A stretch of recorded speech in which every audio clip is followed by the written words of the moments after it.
The Age of Innocence by Edith Wharton is a dazzling dive into a New York high society which dreads scandal more than disease. It's the golden age, a world of perfect glamour, pristine reputation, brilliant entertainment, prominent wealth, a society where old money is in, new money is out, and the result is a protected haven of culture and responsibility.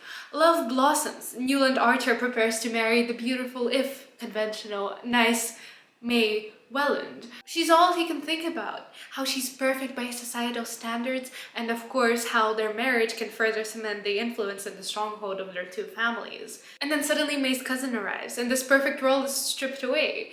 New York society is exposed for the fraud that it is, and Newland Archer loses his rose-colored, rose-tinted vision. The world no longer seems quite so perfect, quite so pleasurable. Instead, it feels claustrophobic, with its myriad of rules and regulations, which Countess Olenska repeatedly breaks, being herself a free and seemingly liberated woman. It just all seems so silly. One moment it's all gold and glitter and family visits and careless chatter, and the next the gold is revealed to be simply paint and it's peeling off, exposing a metal cage, and the family visits turn into tedious affairs, and the careless chatter turns into rumors and vicious gossip that can ruin somebody's life.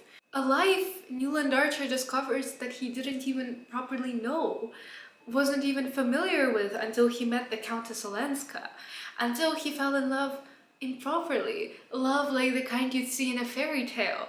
The kind of love where you don't care about anyone else. The kind of love where you don't care about societal expectations. The kind of love where everything but your passion for the person ceases to exist.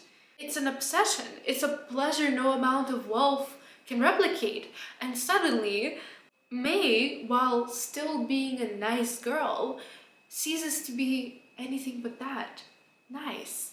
Conventional. Foolproof. She's the symbol of a world of stability for him, a world where his future is planned out, a world where he's going to lead a tranquil life of domesticity, where he can work simply for the occupation rather than to raise money, a world where his reputation is consistent, a world where everybody knows and respects their family, and he gets to travel around Europe and honeymoon with May and mansplain every aspect of culture, teach her the way that he wants her to read poetry, teach her the works of literature, teach her culture. In other words, be her gateway into opening up the world as they settle into their traditional roles of May being the homemaker and him being the sole purpose of her life, until that is they have children and then they become the sole purpose of her life. In other words, May is a symbol of all that he has ever known. She's a way to follow tradition, a way to stay in your comfort zone. He genuinely does like her, with her rosy cheeks, with her naivety, with her innocence. What's not to love about her?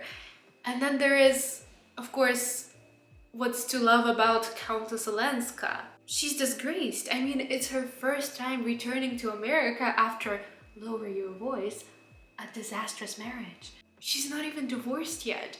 She just fled from her abusive husband who bought her all the wealth and luxury his wealth could afford and then battered and abused her in the process, causing her to reportedly have a fling with her secretary just to get out of this. This is the scandalous part, or so the rumors go, and she certainly doesn't do her best to stop these rumors as she goes around parading with other men in New York now. She's so disgustingly European in the eyes of New York society, who believe that they know everything there is to know about Europeans just from parading and honeymooning around Europe, drinking wine and lounging in the sun. And suddenly here's Countess Olenska with her lack of traditions, lack of morals, with her scorn for what society demands of her. So what's to love about this disgraced countess who's frankly a weight on her family's reputation? Well, for Newland Archer, this isn't the question. The question is, what's not to love about the Countess Olenska? The longing was with him day and night, an incessant, undefinable craving, like the sudden whim of a sick man for food and drink once tasted and long since forgotten. He could not see beyond the craving or picture what it might lead to, for he was not conscious of any wish to speak to Madame Olenska, to hear her voice. He simply felt that if he could carry away the vision of the spot of earth she walked on, and the way the sky and sea enclosed it, the rest of the world might seem less empty. They can't part from each other for long. It drives them up the wall, but when they reunite, they can't get enough of each other. They're only reminded of what cannot be, and yet their love doesn't shy away from this or get any worse. It's not a physical attraction. It's a total one, a complete one. Mind, body, soul. Each time you happen to me all over again. She alters his brain chemistry. With her, he sees the confines that society imposes on him. For the first time, he sees not only the protections of his cage, but its limitations. He longs for something more. She challenges him as a person. She challenges him to develop as an individual, as a human. He sees the silliness of it all exposed in Wharton's precise wit. He even becomes an iconic, absolutely iconic, write an entire essay about this proto-feminist who for the first time seems to realize that women don't have the same rights as men do, and maybe they should. He starts getting these ideas of female liberation that shock and scandalize those around him. He starts asking, well, why is Countess Olenska treated like that? Why this double standard when there are men treating their wives exactly the same way she's treating her husband? And why should she go back to an abusive household just for the sake of reputation? He wants for women to become educated, to become liberated, to become interesting counterparts, like Ellen Olenska, rather than mindless fish. Listen how he starts to think about May. He shivered a little, remembering some of the new ideas in his scientific books and the much-cited instance of the Kentucky cavefish, which had ceased to develop eyes because they had no use for them. What if, when he had bidden May Welland to open hers, they could only look out blankly on blankness? Yeah, if your fiancé starts to remind you of fish, that should be a warning sign. But the bells don't ring for Archer. He's forced to ignore these bells, to live out a life of disappointing questioning during their engagement, where he asks himself, what could he and she really know of each other, since it was his duty as a decent fellow to conceal his past from hers, and hers, as a marriageable girl, to have no past to conceal? What if, for some one of the subtler reasons that would tell with both of them, they should tire of each other, misunderstand, or irritate each other?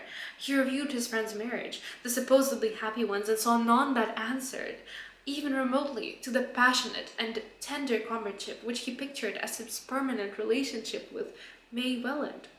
But then, with a shiver of foreboding, he saw his marriage becoming what most of the other marriages about him were, a dull association of material and social interests held together by ignorance on the one side and hypocrisy on the other.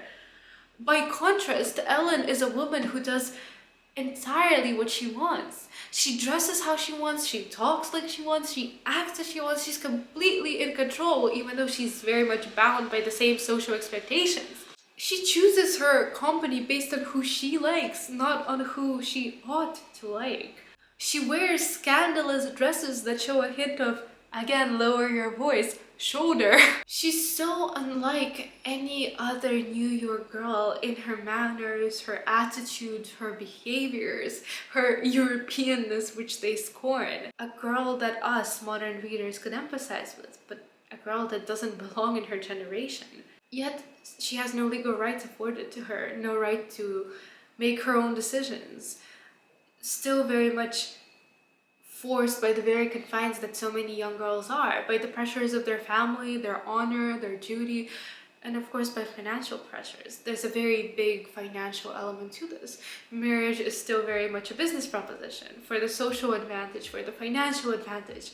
And she expects to get out of an abusive marriage, not when her husband is a count. She's raw, she's real, she's a symbol, and she's alluring to Newland precisely because of her rawness, her realness, her tenderness, her sensitivity. She stands out amidst the gold and the glamour of New York society for not being like that, for being real, for being herself. The characters are symbols of more than one thing.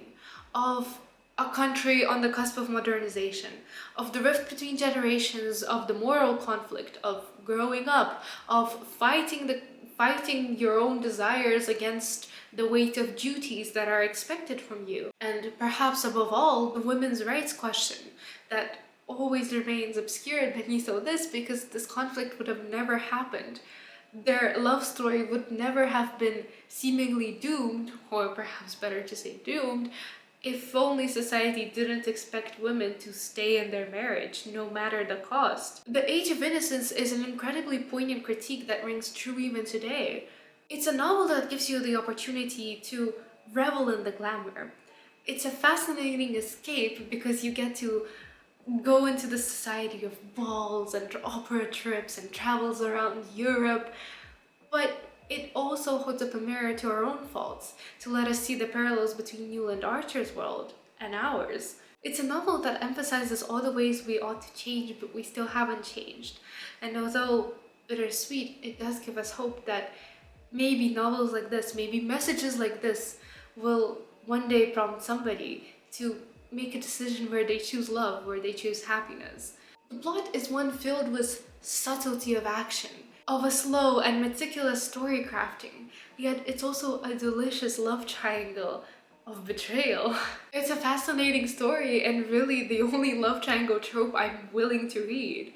The love triangle is a carefully crafted masterpiece with a genuine struggle, a delicious difficulty of choice that has us squirming and screaming in frustration at Archer for being so dumb to not realize what's going on, understanding his stupidity and still not making steps to correct it, yet also recognizing that perhaps in the same situation, who out of all of us would be brave enough to not choose our duty, to not choose stability over the passions of our own hearts. I'm normally not really a fan of this trope, as I feel that it really places the choice as just a choice between two incredibly attractive people, but I'm a fan of it here. Here, the choice is far more applicable to us all. Like the novel, it possesses a universality, a sensitivity, a feeling of tenderness in its applicability to all of humanity.